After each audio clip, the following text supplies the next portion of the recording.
Hey there. Welcome to Spiritual Unraveling with Ashley and Nate, a podcast about the sometimes messy process of spiritual awakening. We invite you to listen in as we discuss spiritual topics and themes showing up in our personal lives and out in the broader world. We promise to always bring our grounded and lived experiences to the exploration of these topics. We know that the process of awakening can sometimes be lonely and even scary. It is our intention to remind you that you're not going through this alone and that we're all in this together. Thanks for tuning in and enjoy the episode. Hi, everyone. Hi, Nate. Hey, Ashley.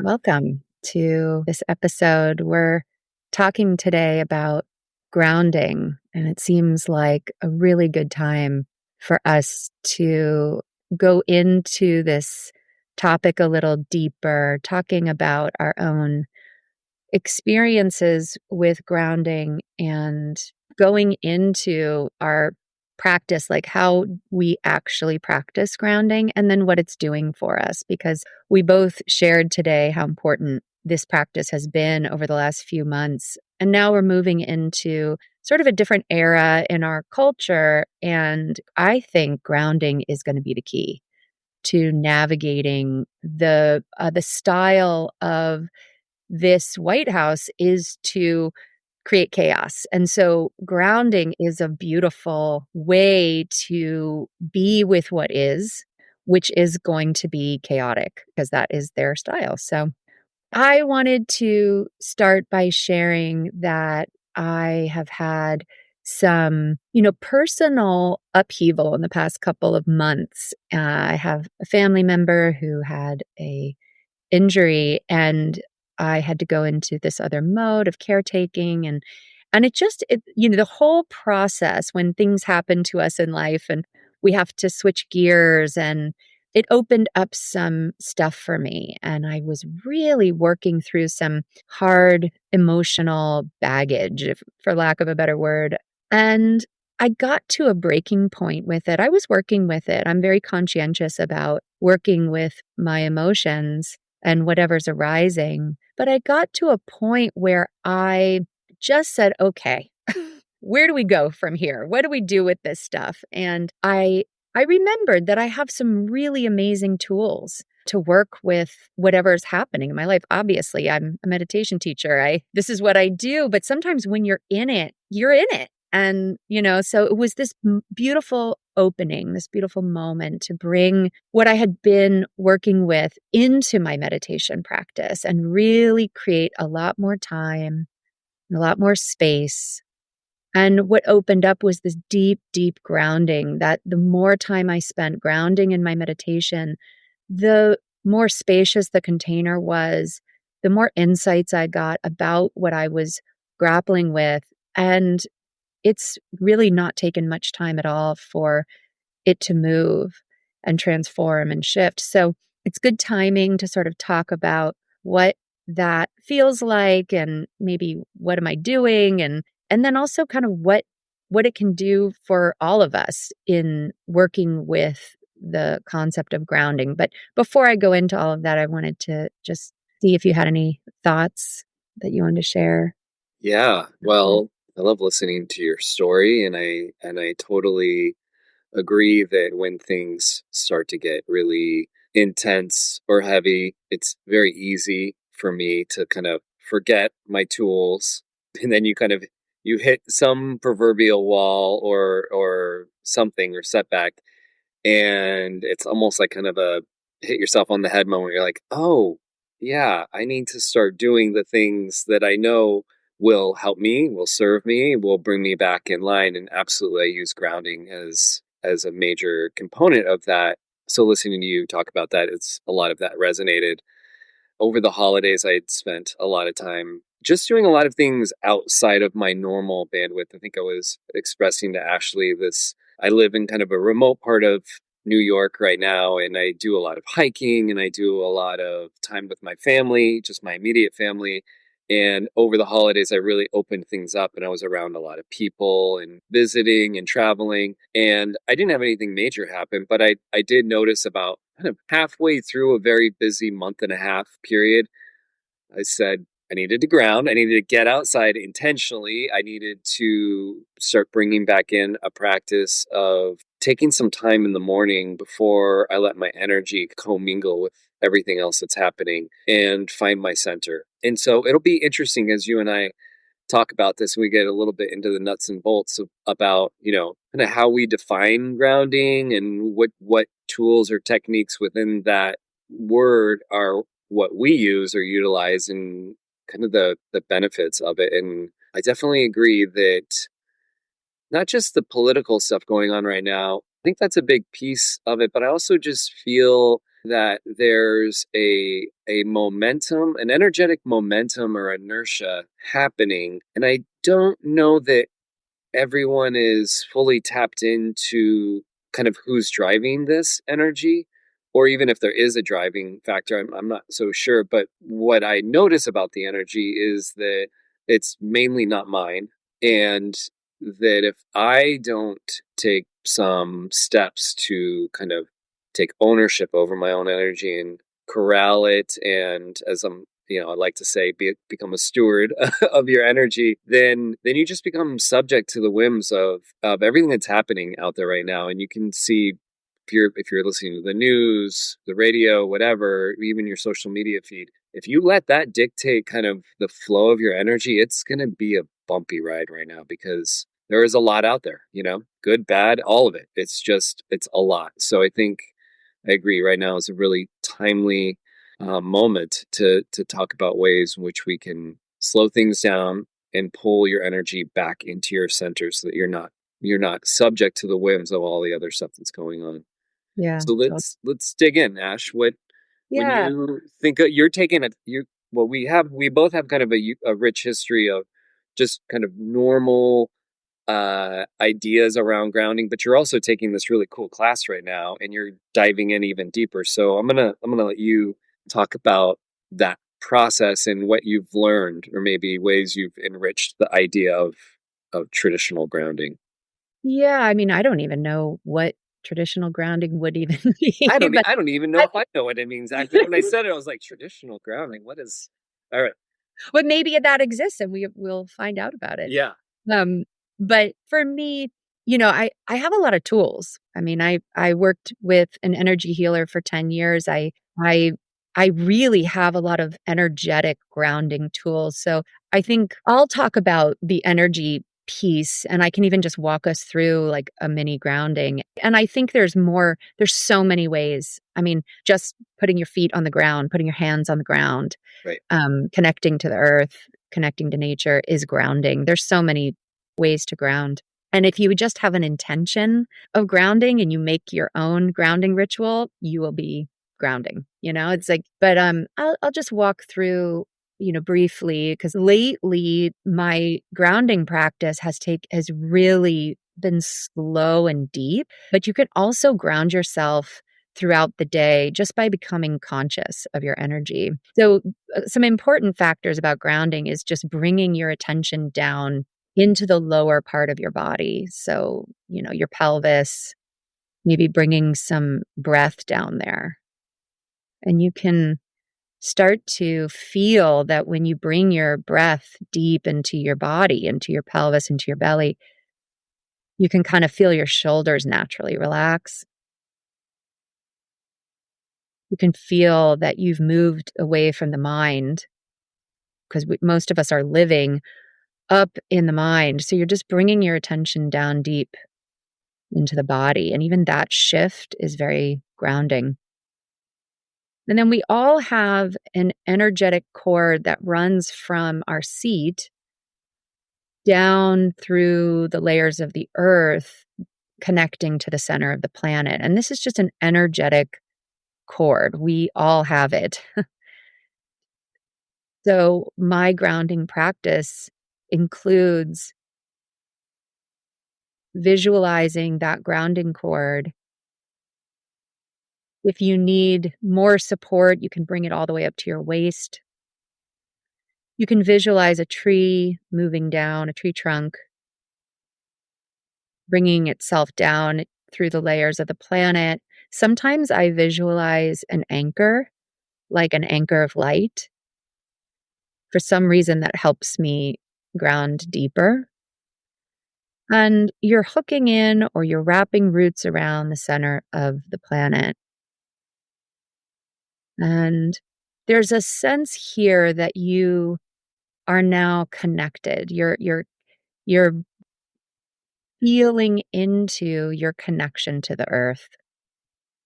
What's come up for me lately with this practice, I can kind of stay just in my grounding cord for 10 minutes, 15 minutes, just feeling into this connection and seeing as I stay with it what emerges. And one of the themes that's been emerging lately is a sense of belonging, belonging here on the planet, in this body, belonging to the earth. And then that opens up a belonging to each other, that sort of oneness, belonging to nature, and this exchange of information, this exchange of intuition or energy with nature, with the planet itself, and with each other and all its inhabitants. So I could just stay there. And it's something very healing about simply touching into that sense of belonging. And I think if anybody was interested in grounding and they just took that on as a practice, a daily practice for 10 minutes, 20 minutes, however long, you would see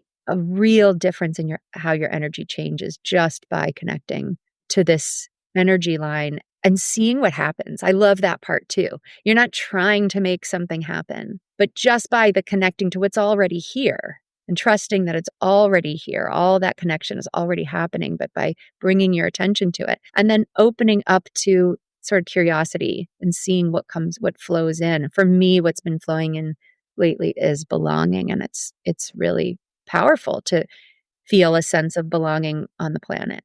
I haven't always felt that. So that's, and then, bringing that earth energy up into the chakras. I don't, people may or may not have familiarity with the chakras, but grounding is really happening in the lower chakras. So the root chakra at the base of the spine, the sacral chakra below the belly button, and then the solar plexus in like the center of your rib cage.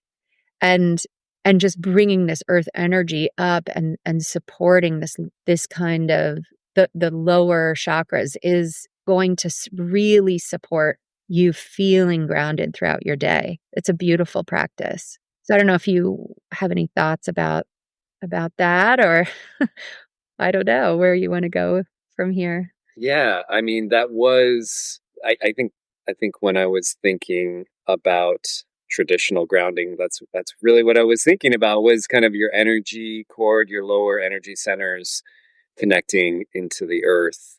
And I really love what you were mentioning there, the feeling belonging. I think that's a big thing right now. I think there's a lot of feeling of like this is too much and I want to just kind of be done. I hear a lot of people just feeling really overwhelmed, and there's people who believe that we're star seeds and like, I didn't sign on for this. I want to go back to my star seed planet or whatever. And that's like the woo. And then there's the non woo people who are just like, I'm over this. I'm too overwhelmed.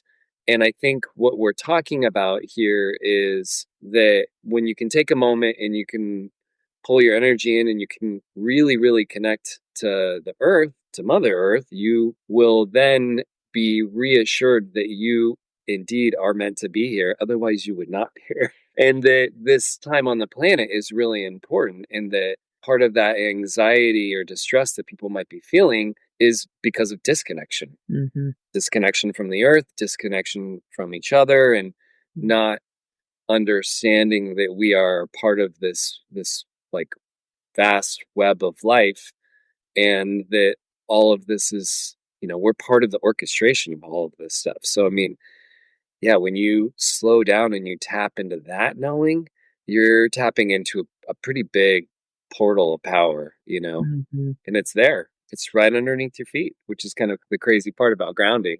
Yeah, actually, that reminds me, I forgot about grounding in the feet, that we have chakras in the bottom of our feet too, and we can Totally. Yeah. earth energy up through the bottom of our feet and through our legs, and that can be a really powerful tool to ground. And then I also thought of the ground of being and the beautiful invitation that when I would sit with Adyashanti, that was, that's the ultimate invitation, I think, to spiritual awakening or meditation practice, is to arrive, and you never really arrive. You're just constantly always arriving into this ground of being. And really what that means is I'm free enough from my conditioned mind, from the illusion of separateness, to simply rest in being. And that doesn't mean that you're just lying around all day doing nothing. There's a sense of relaxation and calm and belonging and knowing that you're safe, that everything that happens is okay, that who you are is enough and perfect and whole, Yeah. and that we're here to be and become through life experience. And the other piece that opens up when you get more and more and more and more grounded, when you sink more and more into that grounded being, is intuition, which is really a lot of what we talk about on the podcast, and an enormous benefit, in my opinion, to doing this work is to be able to start to listen deeper and deeper to that intuition, and start following it, and it takes you out of the matrix and into, or whatever, the path of the pursuit of worthiness, and then Yeah. into this just like creative way of living where you're really listening deeply and trusting whatever's coming. I mean, that's just like a powerful, powerful way to be alive, to be in this human body. So grounding is sort of to me, probably the most useful thing that you could do on this path, because, as people talk about like opening up psychic abilities or third eye or channeling, or, going into these higher chakras, you really can't do that without a sense of ground underneath you. I think people can get untrustworthy information from that, all the way to kind of losing your mind. If you're trying to open up your higher chakras without having ground, people really lose touch. So it's kind of counterintuitive to go into the root in order to open up the higher intuition, but that's kind of how it works. I think that's how things start to open for people. Another thought that I had about grounding is that when we're willing to go into our shadow stuff, like when we're really willing to go into the root and explore the stuff we avoid, Hmm.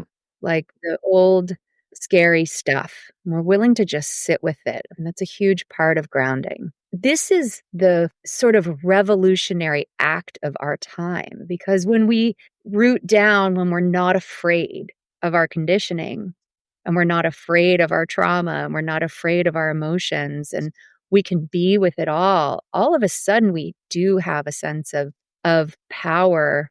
And I think that's what's going to carry this shift that needs to happen on the planet in relationship to how we're treating the planet, how we're treating each other, how we're treating ourselves.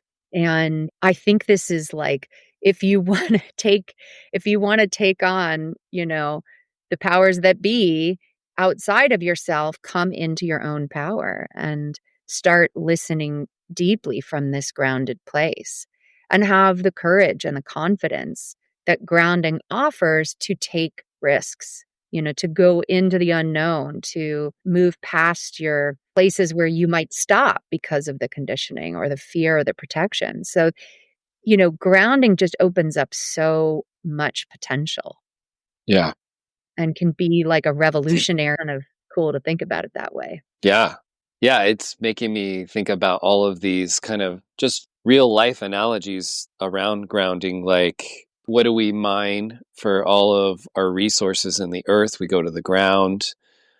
What does that process entail? It's kind of hard work. You have to get down into the muck, and you have to like sift away so much stuff to find those gems, to find those nuggets, but it's all underneath you. It's all in the ground. So there's a cool analogy there. Also, I think as a sports fan, I think about how I'm going to show my dudeness here. like in football, the person who gets the lowest to the ground is the person who has the most power and the most center of gravity.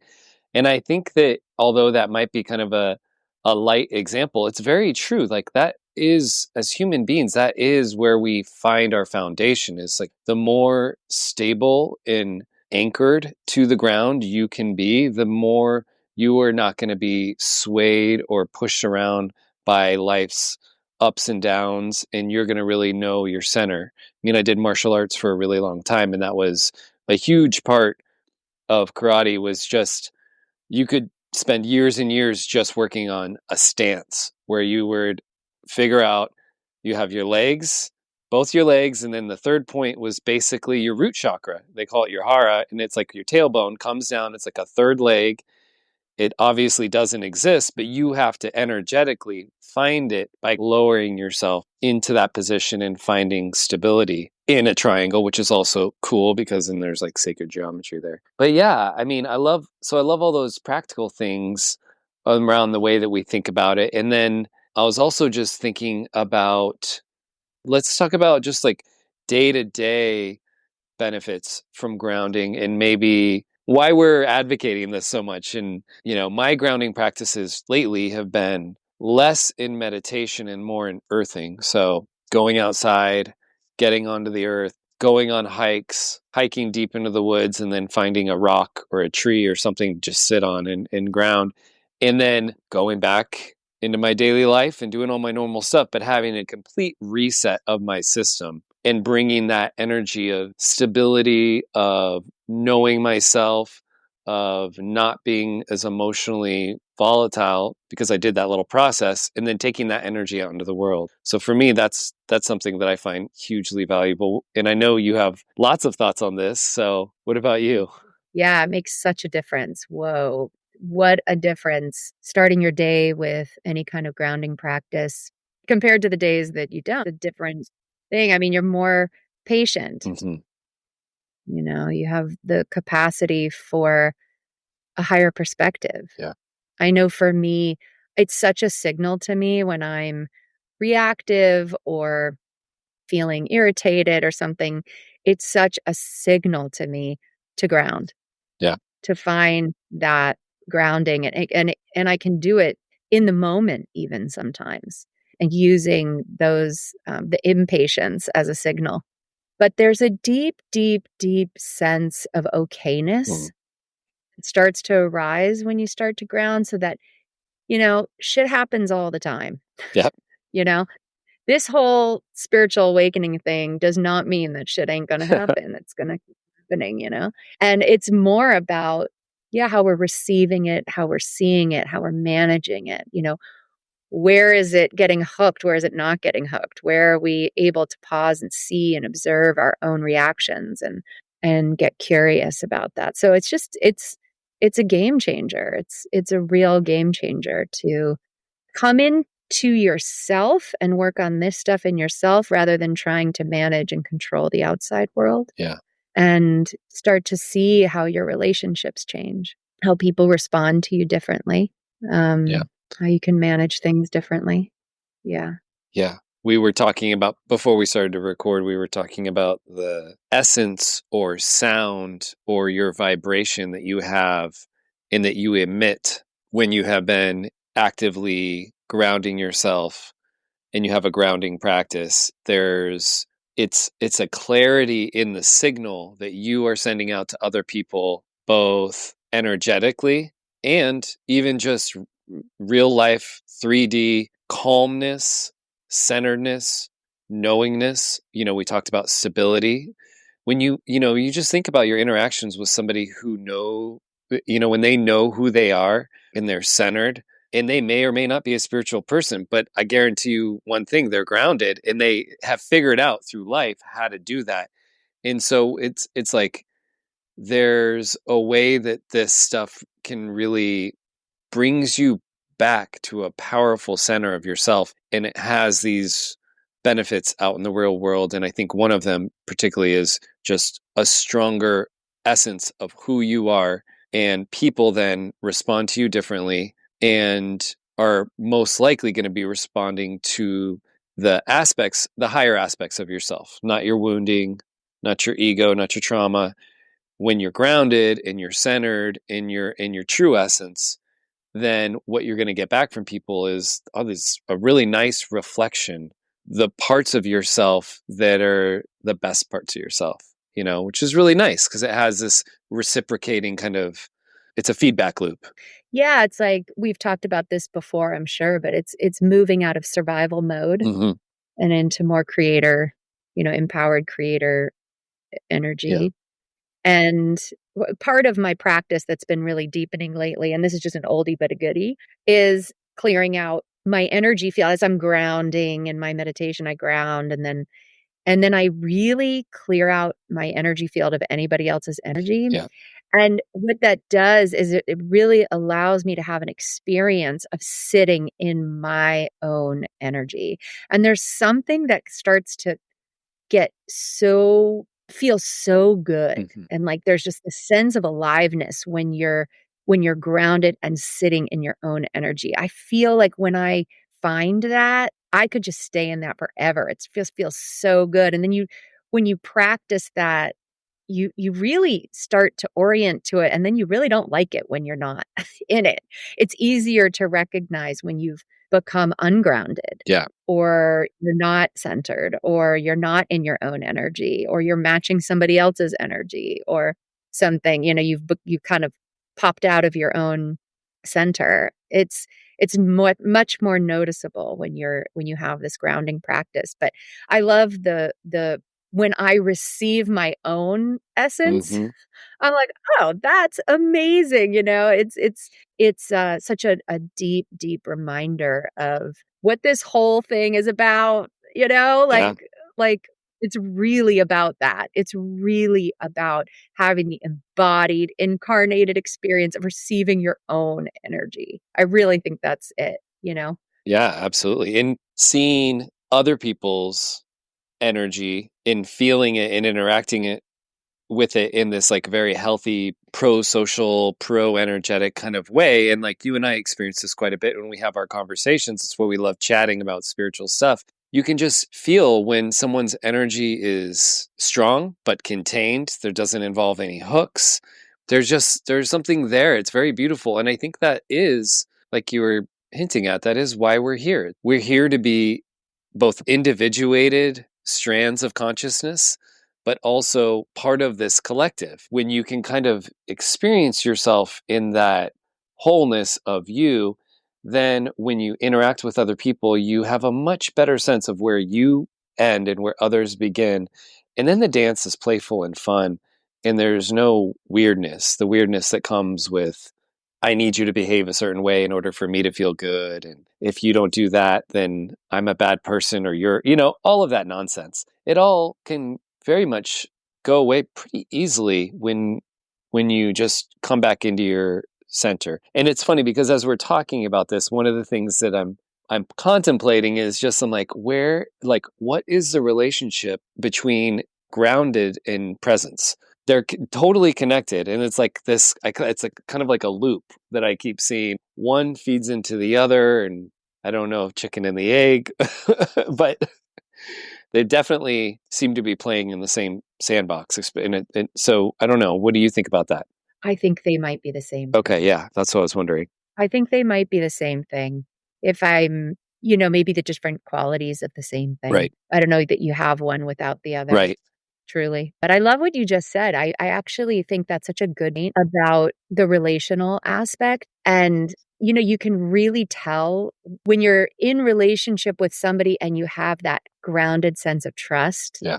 and relaxation and a deep sense of okayness. And then you can mirror, you invite each other into that. Hmm. And so if you're in relationship with somebody who maybe isn't grounded, you can ground yourself. And that is this kind of deep invitation to somebody else to ground into themselves. It's not about taking on somebody else's insecurity or fear or any anxiety. It's really about rooting down. Like when you maybe if you can notice that, then you root down even more into your own sense of ground, which is this amazing invitation. Yeah. Somebody else, it's safe. I can be in my body, you can be in your body. everything is okay. Yeah. And I think that's such a gift Yeah. to both offer and receive. I love it when I get that from people Yeah. and you kind of know you get it. You're like, oh, this, I feel good when I'm around this person. Totally. It also takes away, it takes away a lot of pressure that can kind of, sometimes if we get into an egoic thing with spiritual awakening or even just being a good person, it can carry a lot of pressure. Like I have to be good, I have to do things the right way, and all of that can be very anxiety provoking. And if you kind of let go of that and you just come back to a deeper truth and a simpler truth, which is if I am grounded in myself and I am strong in who I am and I know my energetic signal and I put that out, that is it. That's all the work you really need to do, because you are by default signaling to other people it's safe for you to be yourself around me because I'm safe with myself. And it's also putting out a signal that says I can find my home and my grounding, and so can you. And you probably should. It's like this beautiful invitation that doesn't involve words. It doesn't involve moralizing. There's no preaching involved. It's just grounding yourself, finding your center, finding your essence before you take yourself out into the world. And then let everything else it works itself out. Well, yeah, it's so interesting because the opposite can also be true now that I'm thinking about it, that there were times in my life where I was maybe so ungrounded that being around somebody who was grounded made me really Oh uncomfortable. yeah.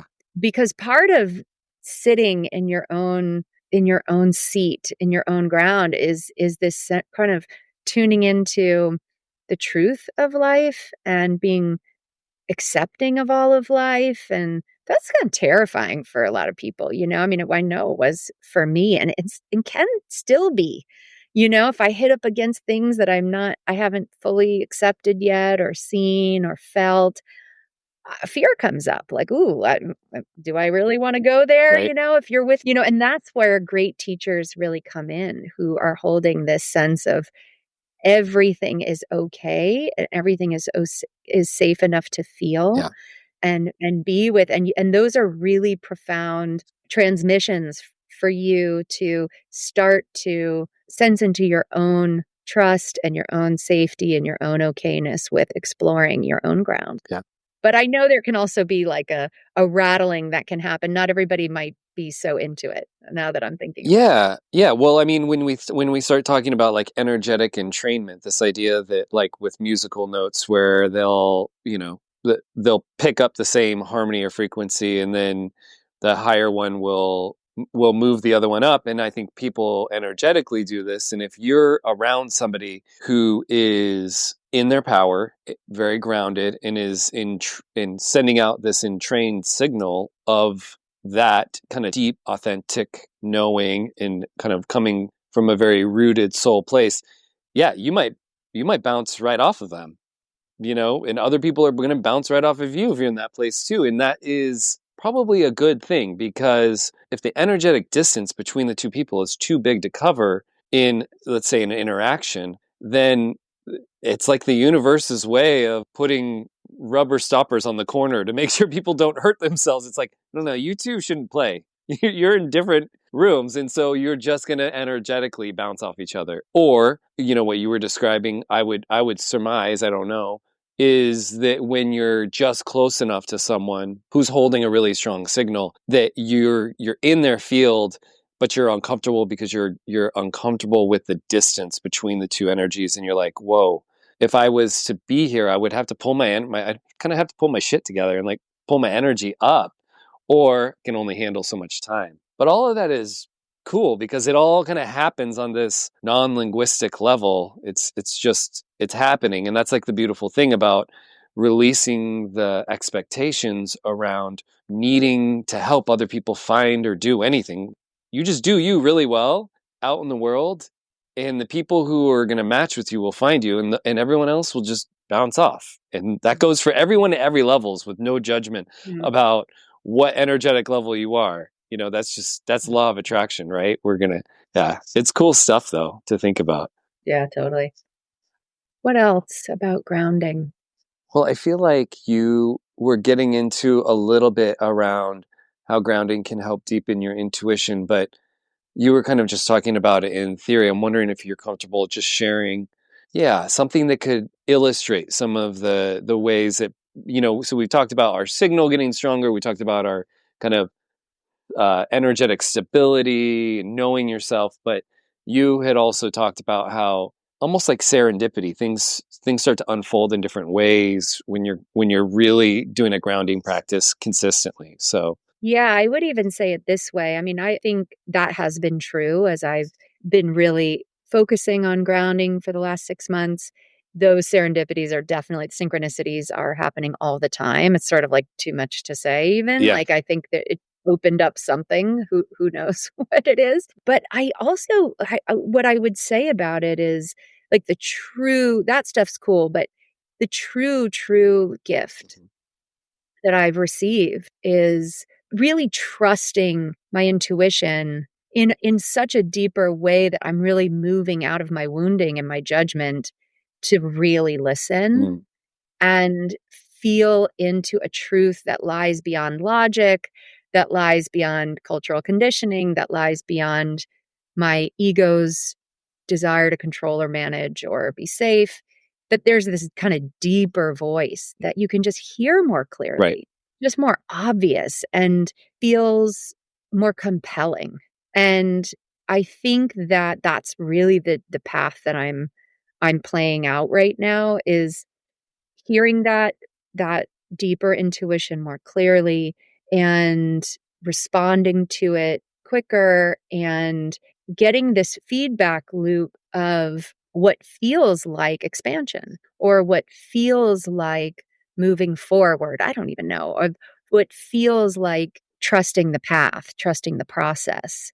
That I can just do that there doesn't have to be such a grand plan of who I am and where I'm going and what I'm gonna become and all these things. There's just like no attachment to any of that. It's like which way is the wind blowing today? Yeah. What is my deeper voice telling me today about this life? And it's just it opens the door for a much more interesting experience of life. I just think it's infinitely more alive, more interesting, and what it feels like is a felt sense of truth. That's just my truth. Just nobody else's, I wouldn't need to convince Yeah. anybody else of my it just gets to be mine. And it's just I don't know, more satisfying. I don't know what the right words are, but yeah, I don't know. What do you think? What's your Well, I experience? like that. I like the way that you were describing it. Was we do sometimes kind of talk about like intuition or pathways unfolding or getting little hits or whatever. There could be a way that it's like kind of this elusive thing. It's hard to find, and it's like how do you get yourself into a place where you can receive those signals? And what you were just describing was like the signal is always there, and now I have access to it more readily because of this grounding practice that you have, and then moving into a place of just a much deeper trust in an unfolding that doesn't have prescribed or predetermined kind of outcome. You're just like, every day I find my center, I walk out into the world, and I know things are going to work out. It is what I am trying to live as well. I do it better some days than others, but it is absolutely, as you said, a much more enlivening and exciting way to live. And I would say that it is all coming from those two things: an increase in trust and a release of fear. Increase in a trust that that I'm meant to be here and that everything is going to work out the way it's meant to work out, and releasing fear about all the kind of nonsensical thoughts, half of which aren't even mine, that my brain produces. And just, yeah, we are entering into very new and kind of uncertain times for people. I think, hopefully what we're describing here is, a life that is less anxiety provoking and high anxiety and maybe even a little depressed and more vibrant, more flexible and going with the flow and just a little bit more carefree even way of living. Yeah. Yeah. I can imagine right now that the chaos in the outside world, as things really change, they're changing. Right. Yeah, a Um, lot of it is that change. we probably need grounding more than ever. This Right. is probably going to invite people into doing this inner exploration or not, but I imagine there's going to be a surge of people doing, and there is already a surge of people doing this inner Yeah. exploration because the trust in the outside forces are not going to be as reliable, Right. and we need to find that inner ground, Yeah. which is reliable. Absolutely. Because it is. Yeah. The isness of it makes it reliable. It's always there. It never goes away. So it's an amazing discovery. We're always discovering it. It's an ever-present discovery and requires a real surrender and allowing and courage and humility and all the good things. But we were just talking earlier today, the path is worth it. Mhm. Not easy all the time, but has just been a gift in this life to realize all of these things. So Yeah, and I would say, although the path and kind of coming off of the mainstream path can be itself a little difficult, to come back, to bring it back to what we're actually talking about, doing any kind of small grounding practice is actually incredibly simple and will be a high yield investment of your time. So you can find tons of grounding exercises on YouTube, meditations, whatever, and you can get very involved. Or you can just stand where you're standing, take a deep breath, and just say, I am here, I am now, this is where I'm meant to be. I am connected to my essence. That in itself is a grounding exercise. Hell, you can eat a little bite of dark chocolate and start in taste the earthiness of it and have that be a grounding exercise. You can touch a tree, you can look at the sun. What we're talking about is, it can be a very small thing, but it's the intention that is the key here. Is intentionally take time out of your day to do some kind of a grounding practice, because what you're really doing is you're reconnecting to your essence, and that you deserve to be here, that you are here for a reason, and that reconnecting to your energy in that grounding process, and that you're safe, and that it's all going to work out. I love it. Yeah. It's easy, Yeah, is that what I'm feels trying to say. I'm trying to leave it on like, yeah, just any little thing is going to help. totally, totally. I love it. I think that's a great place to end and, ending on the invitation. It's perfect. Absolutely. Hey, everyone. We hope you enjoyed the show. If you have any questions or feedback for us, please send us an email at spiritualunraveling@gmail.com. If you'd like to learn more about what we're both up to, you can follow Ashley at www.mountainmeditationgroup.com. And you can find more about what I'm doing at spiritual-stewardship.com. We hope you have a great day.